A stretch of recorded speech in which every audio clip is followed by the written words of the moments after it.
શ્રી ગણેશાય નમઃ. ગણેશાષ્ટક.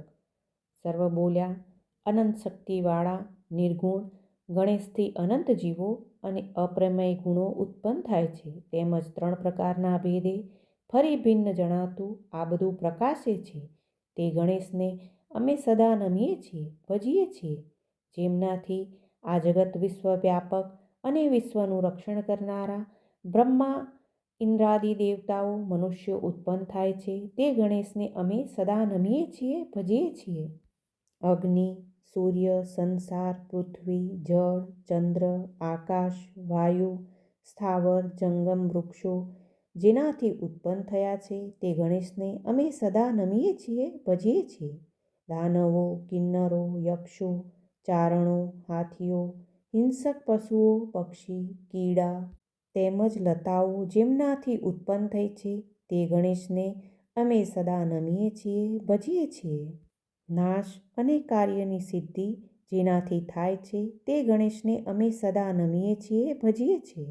પુત્રરૂપ સંપત્તિ, ઈચ્છિત કાર્યસિદ્ધિ, અભક્તોને વિઘ્નો અને શોક મોહ કામ જેનાથી પ્રાપ્ત થાય છે તે ગણેશને અમે સદા નમીએ છીએ, ભજીએ છીએ.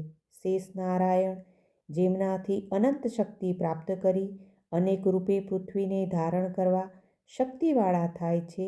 વળી જુદી જુદી જાતના સ્વર્ગલોક જેમાંથી ઉદ્ભવ્યા છે તે ગણેશને અમે સદા નમીએ છીએ, ભજીએ છીએ.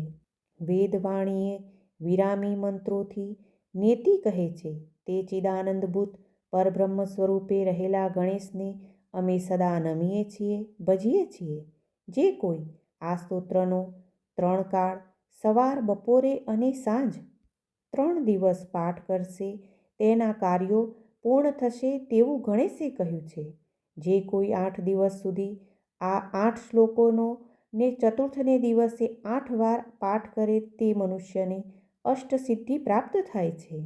જે કોઈ 1 માસ સુધી દરરોજ 10 વાર પાઠ કરે તે બંદીવાન થયો હોય, વધ કરવા રાજાની આજ્ઞા થઈ હોય તો પણ મુક્ત થાય છે.